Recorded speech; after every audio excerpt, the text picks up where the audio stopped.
Un tuffo nella Treviso degli anni 40, quella dell'immediato dopoguerra, la ripartenza di ieri e quella di oggi. È un ciak dalle mille suggestioni, quello che ha interessato il cuore della città, quel ponte di Buranelli già iconico ma destinato ora a una grande platea internazionale. Del resto la presenza di Liev Schreiber è la migliore garanzia di successo. Attore statunitense già visto in film come Salt e Il caso Spotlight, è il protagonista dell'adattamento cinematografico di Across the River and Into the Trees, l'omonimo romanzo di Ernest Hemingway, scritto nel suo soggiorno tra Cortina e Venezia. Treviso quindi come set ideale di una pellicola che vuole restituire dignità e sostanza a pagine memorabili di letteratura. Set blindato, massime le misure di sicurezza sul fronte anti-Covid. Ragazzi, chi è libero andasse a misurarsi la me. Tra Vicolo del Gallo, Piazza Rinaldi e i Buranelli, Liev Schreiber veste i panni di Richard Cantwell, ufficiale americano in servizio in Italia mentre corre l'anno 1946. Un eroe di guerra chiamato la sua battaglia più dura,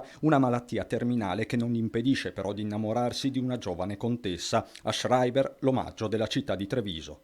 Liev è un po' il mito di tutti noi, lo seguiamo nei film, nelle serie TV, però fa piacere che Treviso diventi il set di un film così importante e chissà che questa sia la prima di una lunga serie, tant'è che parleremo anche di nuove progettualità che potranno vedere Treviso protagonista. Quindi benvenuti a tutti gli attori, benvenuto a Liev e a tutto il cast di attori, perché Treviso insomma è sempre aperta a queste nuove esperienze.